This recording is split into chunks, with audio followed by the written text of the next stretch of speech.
Hey, greetings. Alafia, how are you? I am well, and I am excited to have you here today. I want us to just start and just you introduce yourself to us and let everybody know who you are. All right. Well, I am Awo Faleyewa. I am an Iyalode, which is Chief Elder Mother. I am Ifa priest, psychic medium, Egun medium, and a death doula. I am also the radio show host of Coffee and Toast with Awo Faleyewa and Saturday edition of Coffee and Toast on RIP Radio Network. And in addition to that, I'm also an author of Gathering Bones, a journey through ancestral healing. Yes, yes. And we will definitely share all that information for our viewers to be able to support you and to be able to learn more about you and glean from you on your broadcast and through your book. So thank you again for being here. Thank you for having me. It's an honor. Yes, yes. So my first question for you is, um, what's one thing you would tell your younger self? Ah, and I love this question because in the book I had to go back to my younger self. Yes. And there were things that I learned about myself that I had to reconcile as I'm writing out my story. Mm, And one thing I will tell my younger self is I'm proud of you. mm, I am proud of you. And that she did good and she still lives within me. yeah. And everything that went down was not her fault. Mm, Things that happened that hurt her were beyond her control as a child, especially. yeah. And she lives and she holds a lot of forgiveness. Mm, And I remember years ago when I was in therapy, I had to address my inner child because she kept coming up and playing up out in my life and work and relationships and the decisions I would make. mm, And I remember during a hypnosis, I had to go and meet mm. the baby me Oh wow. Okay. and address her and Yeah. heal her and hold her hand and walk with her and tell her it's okay. Wow. Wow. Well, it's interesting too because a lot of us sometimes we want to just suppress that part, right? And just say, well, I'm not there anymore. I've grown past it, but we have to be honest with ourselves. So those things that happen along our journey, especially as a child when we had no Yes. say, no control, they do impact us later in life. Yes, it does. It plays out. And then you see it in even responses that people give when there is adversity or even a dispute. They'll respond like if say they had trauma at 11 years old, you notice their behavior returns to that of an Mm, 11-year-old child. And you're like, yeah, I can see where the trauma is at, where right. it hit you and you stunted, you're emotionally stunted right there. And then you Yeah, just begin to heal that instead of shunning someone. You'd be like, I see this. How do I yeah. help this for you? How can I show up for you? Wow, yeah, yeah. And it's their responsibility to accept that and to be vulnerable in that space for sure. Exactly. You have to take Yeah. accountability because it's not my job to fix it for you. Exactly. And I guess the question I want to ask you is with the work that you do and Yes. your lifestyle and everything that is you, do you struggle with that with people? I don't know if I want to use the word struggle, but do people struggle with that, I guess, in regards to when you're trying to teach them or help them, do they want you to just kind of fix it? Do So I established boundaries very early on. sure. And even in the description of the services I offer, it says if you are not ready to put the work in, Yeah. don't sign up, if you're not Yeah. ready, because I'm not going to walk you by your hand and then put the water to your mouth and help Right. you to swallow.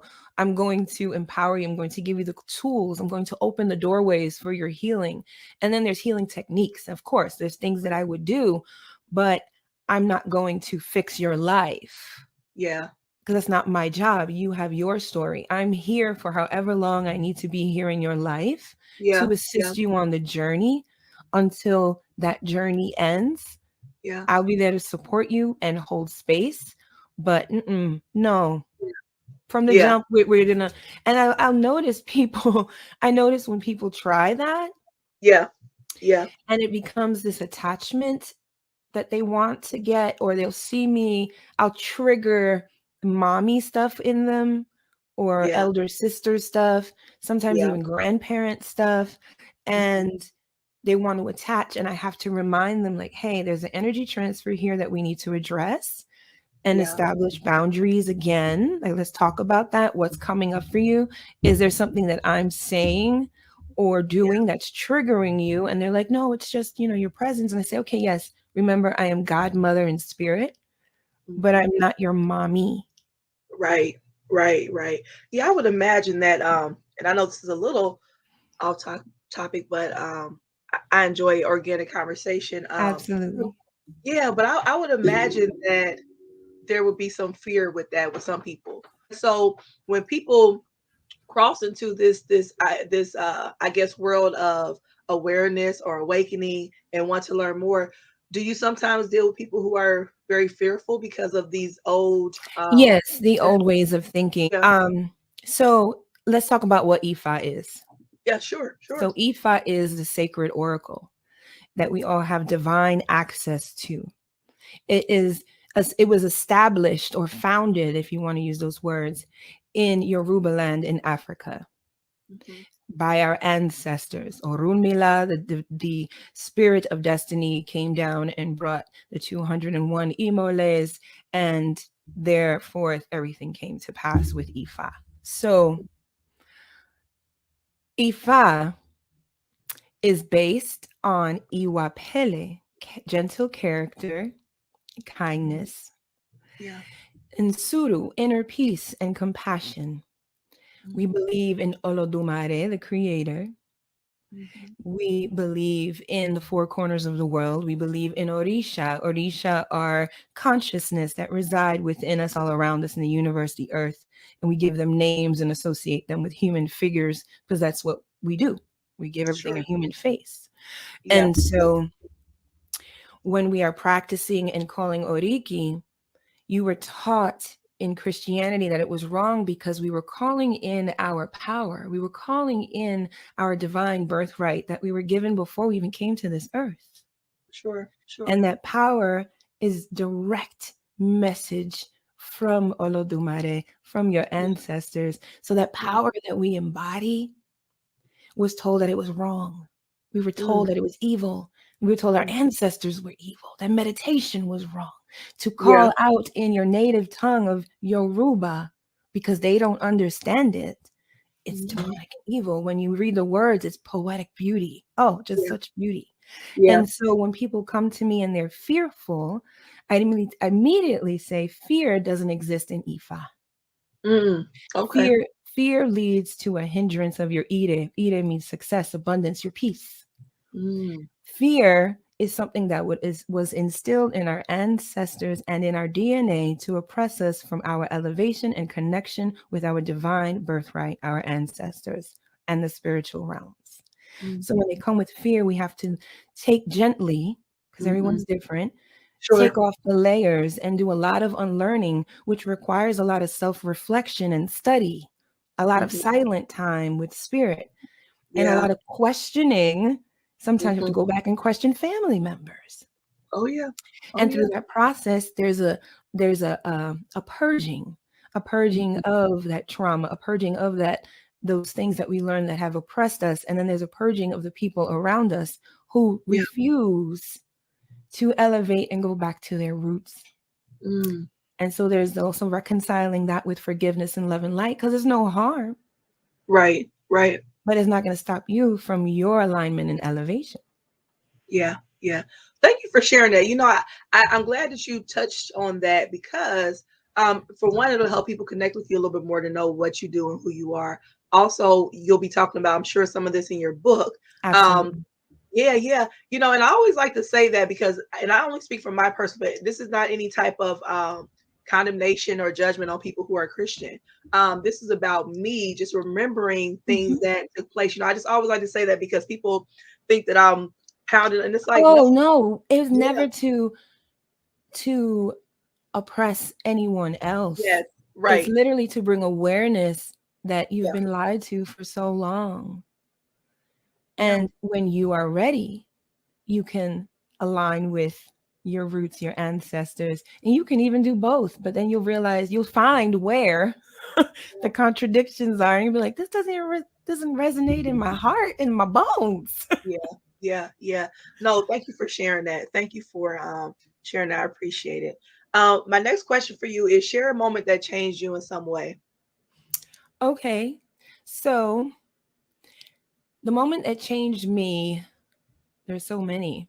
Yeah, I'm gonna get through them. I'm looking out my window, like which one? I know, I know. Okay, so a moment that changed me was the death of my mother. Mm, Um, I was 19. My mother and I were like white on rice, always together. mm. She was my best friend, and at 19, I found my mother dead, Oh, wow. Okay. and on New Year's Day, and her Oh, birthday okay. is December 26th. Oh, wow. And Okay.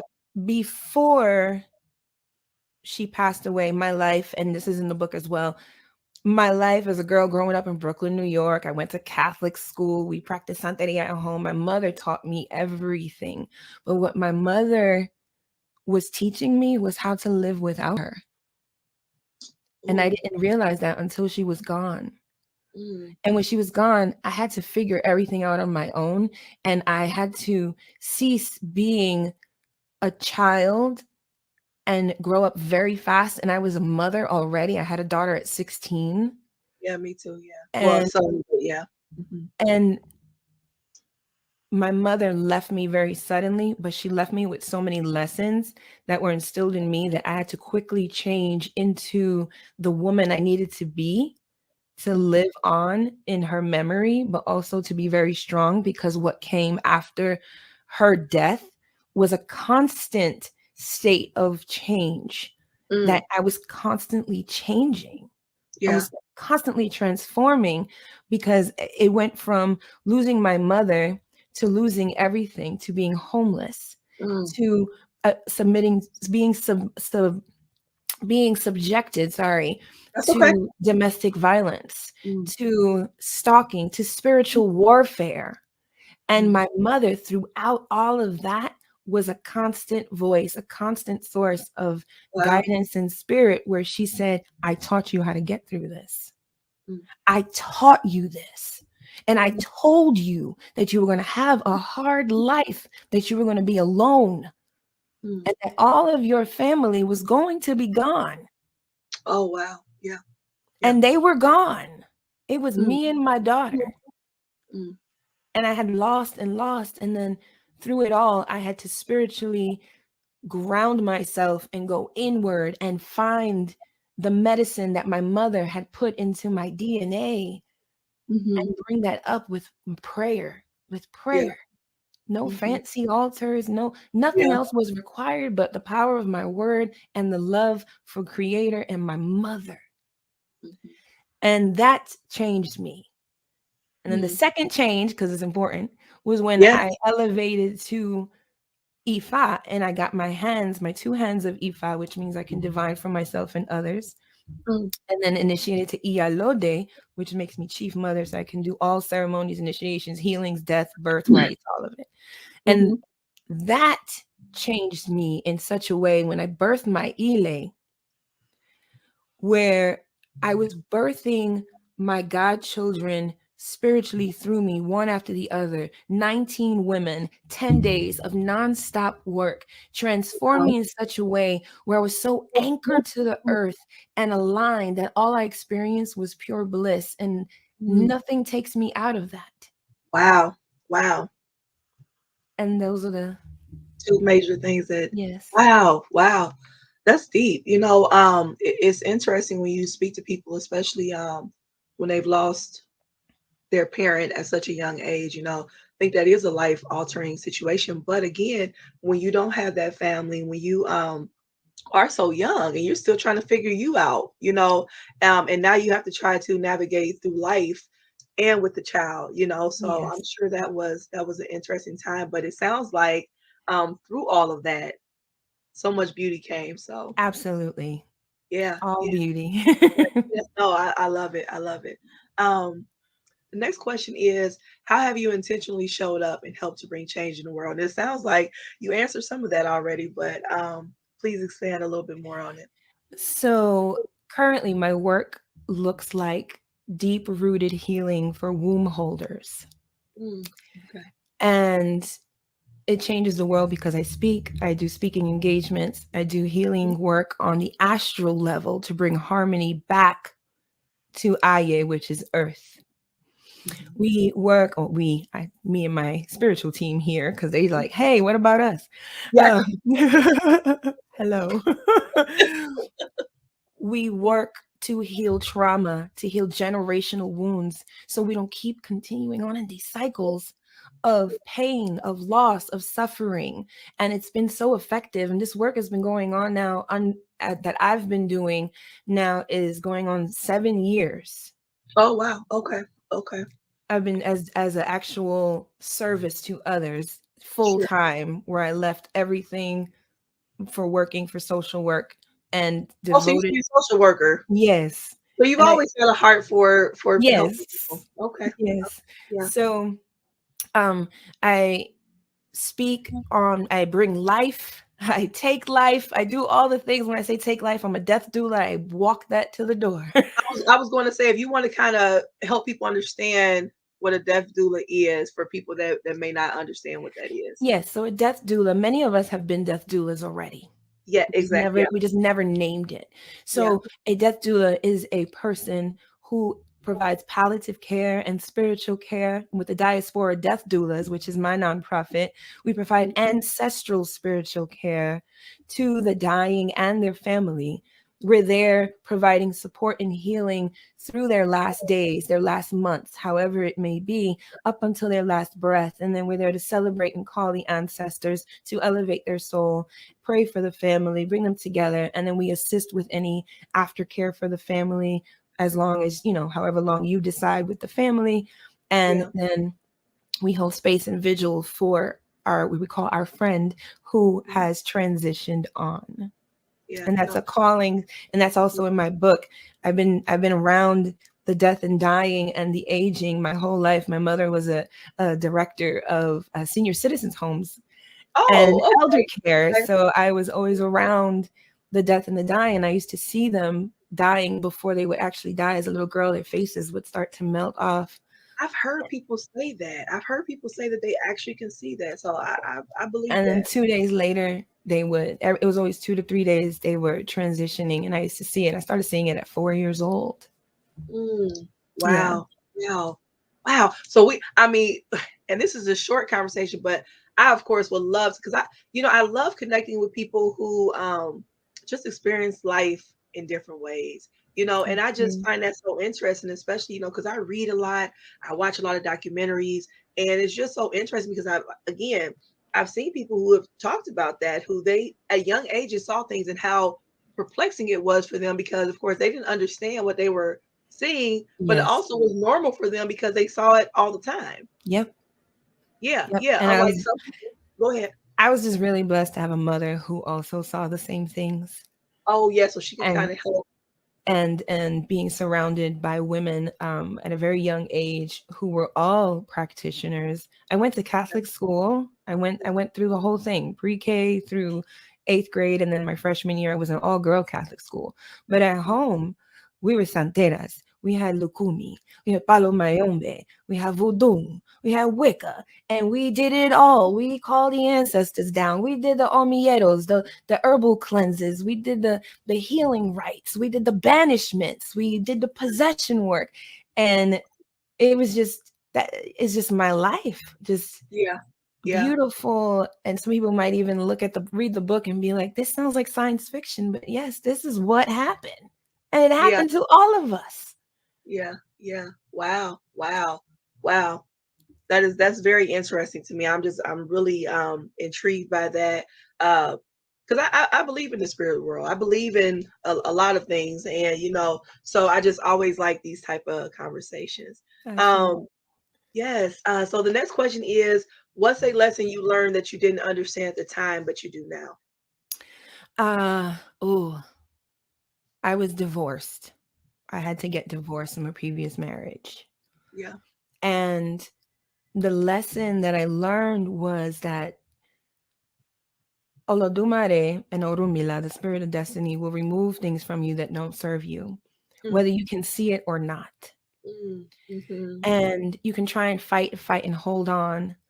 And I didn't understand why it was happening. I didn't understand why it was going down the drain. We did everything by the book. We did the courting. We got married in church. We did all the things that they say you're supposed to do. yeah, yeah. And I held a lot of guilt and embarrassment. Sure. Yeah. And I had to heal that and reconcile that and understand that it was for my highest good that that Mhm. marriage had to end. Yeah. And it had to end exactly in the order it did in order for me to get the lesson. Mm, yeah. Yeah. And it also taught me, after everything that we had went through, that you can forgive and you can change how that relationship looks and move on in light without harboring any hate. Yeah. Yeah. And I had to Yeah. learn that in that situation. Yeah. Wow. Thank you for sharing that. She Yes. oh, excuse me. That's okay. So my last question for you is, if you had some words of encouragement to leave with us, what would they be?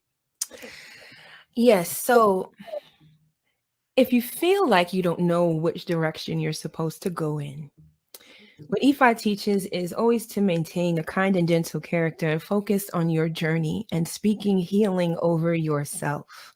And you Yeah. will align with your destiny. So Hmm. many of us hex ourselves with negative thoughts and negative self talk and don't realize it.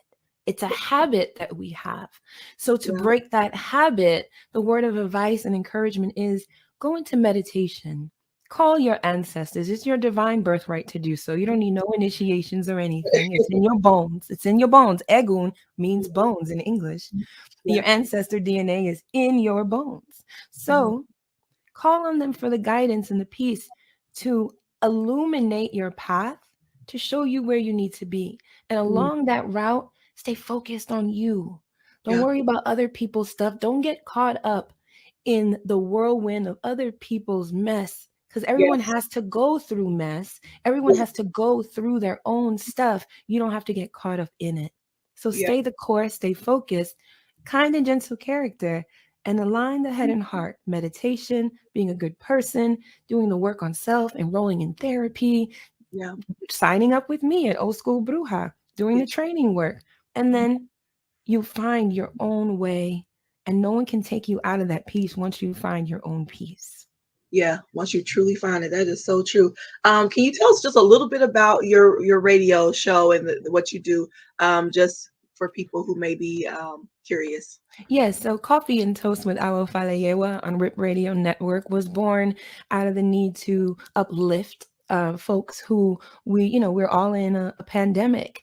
Yeah. And my great grandmother came to me in an astral travel and handed me a mug of coffee and toast and sat me down and said, "This is your show, and I'm going to work through you every Mm, morning to deliver message from spirit to get people's spirits back up and to bring light back into the earth. It doesn't matter how many people listen, but trust mhm. me, it's going to change people's lives." And so Coffee and Toast was born out of a need to motivate you, heal you from depression, heal you from anxiety, your worries, to give you guidance, confirmation. Mhm. And it's done from pure spirit. It's done from pure heart. There's no script. There's nothing I write. I literally wake up at 5 a.m. every morning Yeah. by divine order, no alarms. Spirit Mhm. wakes me up before the actual alarms are going off. Mhm. And I Mhm. get up, take care of things, and then I pray. I divine for the day. Mhm. And then Spirit blesses me with the word to deliver.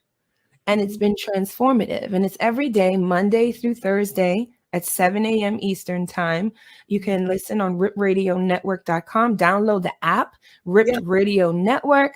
You can listen on demand. Also, our past episodes are on Spotify, Roku, iTunes, Apple Music, all the podcasts, Google, all those things. Yeah. Yeah. I Yeah. don't know the whole list. Yeah. No. Yeah. I'm like I that, know it those was on things. Spotify. I knew that for a fact. So yeah. Yeah. And so, and then Saturday edition, Coffee and Toast Saturday edition, Originally it was Old School Bruja Radio, and they wanted, Spirit is they wanted me to transform that into the extension of the weekly show, where I highlight people of color, women of color specifically, in their work, in their life-changing work. I interview change makers, authors, healers from all over the world. So it's continuing to grow as well. Yeah, um I've been doing this podcast now. Old School Bruja is 5 years old, and we transferred to Coffee and Toast. It's the first year. We've yeah, won awards um, yeah. I saw two that. years Yeah, in a row, and now we're nominated right now for Show of the Year and Female Personality of the Year. And voting ended yesterday, so yes. I'm not going to psychic snoop and find out who won. I'm going to allow myself to have the human experience. Yeah, yes, yes, yes. I can't wait to hear either. Yeah, yeah. No, it's been great because I remember when you first launched uh the one a year ago. I remember that. And I just really applaud you with what you do. I see Thank the you. connection that you make with people, and I see people's testimonies on how, their lives have changed since, Ashley. yeah, encountering you. So, you know, thank you. Thank you for being a voice for people who need it and come to you. That's why I tell people all the time, you don't have to chase people down or things down. Your tribe and who's meant for you will find you. They will find Absolutely. you. Yes, Absolutely. And allow yourself to have space to be alone for a bit so you make way for that tribe.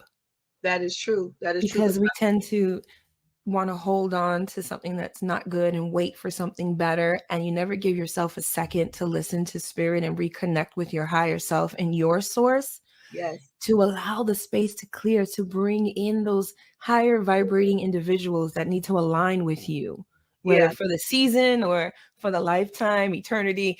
But we have yeah. to make room for those blessings to come in. So true, so true. It's like we want to keep one foot over here and one foot, you know. Yeah. Like, It's that just it's in that fear. case, Yeah, just in case. I'm not exactly. sure. Yeah. It's that fear. It's that fear of being alone. It's that fear of and then just constantly needing that validation instead of validating self. So yeah, Always looking outward for stuff. I'm like, y'all, yeah, save your money and go on meditation first. yes, yes, yes, yes, yes. Oh my Go to goodness. meditation first. And you can't figure it out, then you can seek guidance. Yes, yes, that quiet time. It's Yes. so important. So important. Thank you so much. I appreciate Thank you for taking the you. time and being here today. I wish you well. I love seeing everything that you do in your community and abroad. So Thank thank you you. so much, and we will share all your information and Yes, peace the and book blessings. the book launches December 26th. And aren't you doing a GoFundMe as well? I am. I'm doing a GoFundMe for the publishing fees and the tour for 2022. So Okay. I'm very grateful for the funds that have been coming in so far. But Yeah, it is still ongoing, and you can get snippets of the book on there. I also post snippets on my Facebook every now and then. yeah, yeah, So yeah, it's very exciting. It's my first yeah. book, and it's my baby. I know I'm It just gonna looks follow. great. I'm gonna fall apart the minute it gets shipped, because and Oh, there's of also course. 2 volumes. Oh, So this is wow. just volume 1. Oh, I didn't know that. I guess I I didn't didn't realize know that. that Okay. either. Oh, wow. Oh, wow. It Okay. just it started to happen as I'm looking at the book and I'm like, "Wait a second. There's another Yeah. book being born from this." Oh, So wow. volume Yeah. 2 will come out right after volume 1, just a few Yeah. months after that, and then you also get a journal to guide you through your ancestral journey with the first Mm. book. Okay. Okay. Awesome. And we'll share all of that, the GoFundMe, Yes, all your information. exciting. Yeah. So again, blessings to you, peace, and I appreciate you for taking the time. Thank you so much. Have a good one. Ashe, You too. I Irelona. yes. Bye-bye.